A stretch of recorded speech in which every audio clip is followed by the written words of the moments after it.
नमस्कार मित्रों, आपका हमारे चैनल ओम धर्म में स्वागत है। भगवद गीता में अर्जुन के पूछने पर भगवान श्री कृष्ण बताते हैं कि धरती पर जिस प्राणी में जन्म लिया है उसकी मौत भी तय है। यह एक ऐसा सच है जिसे बदला नहीं जा सकता। परंतु क्या मरने के बाद हर किसी को मोक्ष मिलता है? इसका सीधा उत्तर है नहीं। इनमें से कुछ ऐसे भी होते हैं जिनकी आत्मा सदियों तक पृथ्वी लोक में ही रह जाती है। इसका कारण है उनकी अकाल मृत्यु हो जाती है। आपने कई बार देखा होगा कि आए दिन लोग सड़क दुर्घटना या फिर किसी आपदा का शिकार हो जाते हैं और अपनी जान गंवा बैठते हैं। ऐसी मौतों को धर्मशास्त्रों में अकाल मृत्यु कहा गया है। अकाल मृत्यु वह स्थिति है जब शरीर तो नष्ट हो जाता है लेकिन आत्मा संसार में ही बनी रह जाती है। लेकिन सवाल यह उठता है कि आखिर ऐसा क्यों होता है? अकाल मृत्यु के पीछे क्या कारण होता है और उसके बाद आत्मा का क्या होता है? आज के इस वीडियो में हम इसी के बारे विस्तार से जानेंगे। इस वीडियो में हम जानेंगे कि अकाल मृत्यु क्यों होती है, अकाल मृत्यु के बाद उस आत्मा का क्या होता है, अकाल मृत्यु कैसे होती है, अकाल मृत्यु से बचने का मंत्र क्या है, आत्महत्या को पाप क्यों माना गया है। इसीलिए इस वीडियो को पूरा देखें और अपने दोस्तों को शेयर करें। ऐसे ही ज्ञानवर्धक वीडियो के लिए हमारे चैनल को सब्सक्राइब करें।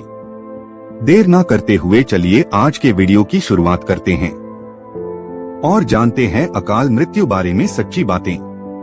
अकाल मृत्यु कैसे होती है? मित्रों, साधारण मृत्यु के बारे में तो हम सभी जानते हैं और समझते हैं, लेकिन अकाल मृत्यु का विषय ऐसा है कि इसके बारे में कई बातें कही जाती हैं। गरुड़ पुराण के 7वें अध्याय में लिखा गया है कि अगर कोई प्राणी भूख से तड़प कर मर जाता है या किसी हिंसक जानवर द्वारा मृत्यु हो जाती है या फिर जहरीला पदार्थ सेवन करने से या फिर पानी में डूबने से किसी मनुष्य की मौत हो जाती है तो ऐसे मनुष्य को अकाल मृत्यु के श्रेणी में रखा जाता है। अकाल मृत्यु क्यों होती है? दोस्तों, अकाल मृत्यु किसी भी कारण से हो सकती है, फिर चाहे वह किसी रोग के कारण हो, यह दुर्घटना के कारण। ऐसे में मनुष्य अक्सर यही सोचता है को काश ये उनके साथ नहीं हुआ होता तो शायद इसकी मृत्यु नहीं होती। परंतु अकाल मृत्यु का कारण अनेक जन्मों में किए गए दुष्कर्म को बताया गया है।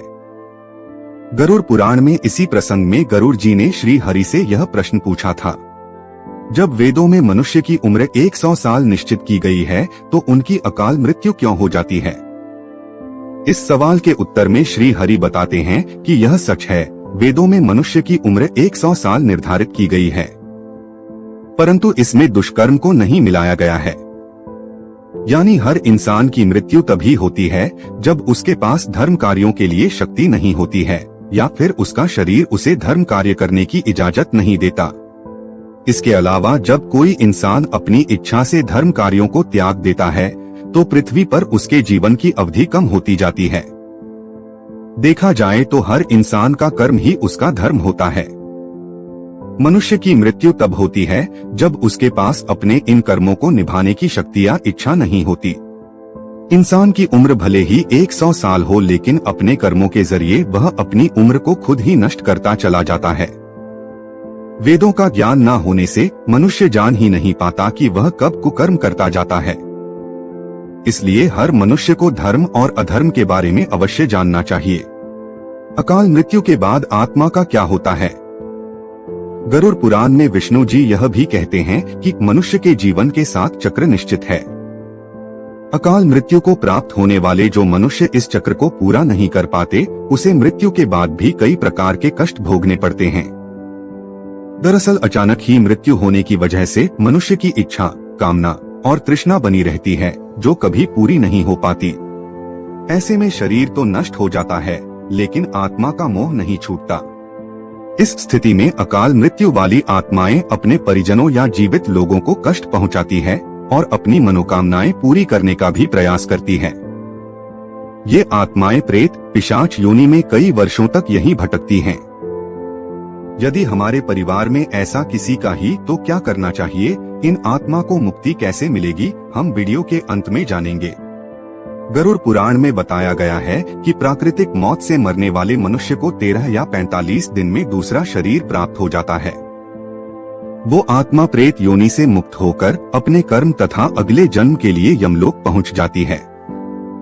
जबकि अकाल मृत्यु में व्यक्ति भूत, प्रेत, पिशाच, कुष्मांडा, ब्रह्म राक्षस, बेताल और छत्रपाल योनि में भटकता रहता है।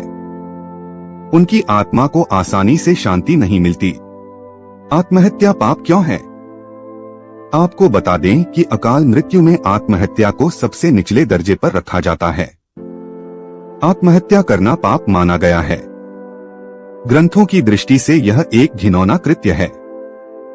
भगवान विष्णु जी ने गरुड़ पुराण में इसे ईश्वर का निरादर और अपमान कहा है। वह कहते हैं कि आत्महत्या करने वाले मनुष्य की आत्मा पृथ्वी लोक पर तब तक भटकती रहती है जब तक कि वह प्रकृति द्वारा निर्धारित अपने जीवन चक्र को पूरा नहीं कर लेती। ऐसी आत्मा को ना तो नरक लोक में जगह मिलती है और ना ही स्वर्ग लोक में। ऐसी आत्मा को मरने के बाद भी सबसे कष्टदायी स्थिति से गुजरना पड़ता है। यह आत्माएं अपनी तमाम इच्छाओं की पूर्ति के लिए अंधकार में तब तक भटकती रहती हैं जब तक कि उनका जीवन चक्र पूरा नहीं हो जाता। क्योंकि यदि मनुष्य आत्महत्या करता है तो उसके कर्म और उस शरीर का ऋण पूरा नहीं होता। इसलिए आत्महत्या नहीं करनी चाहिए। आत्महत्या करने वाली आत्माओं के कष्ट को तो नहीं कम किया जा सकता, लेकिन गरुड़ पुराण में अकाल मृत्यु को प्राप्त मनुष्य की आत्मा की शांति के कई मार्ग बताए गए हैं। अकाल मृत्यु से बचने के लिए मंत्र। भगवान विष्णु बताते हैं कि अकाल मृत्यु प्राप्त मनुष्य के परिजनों को नदी या तालाब में तर्पण करना चाहिए। साथ ही मृत आत्मा की इच्छा की पूर्ति के लिए पिंडदान और दान पुण्य जैसे सत्कर्म करने चाहिए ताकि उनकी आत्मा को जल्द ही मुक्ति मिल सके। यह सत्कर्म कम से कम 3 से 4 वर्षों तक करना चाहिए।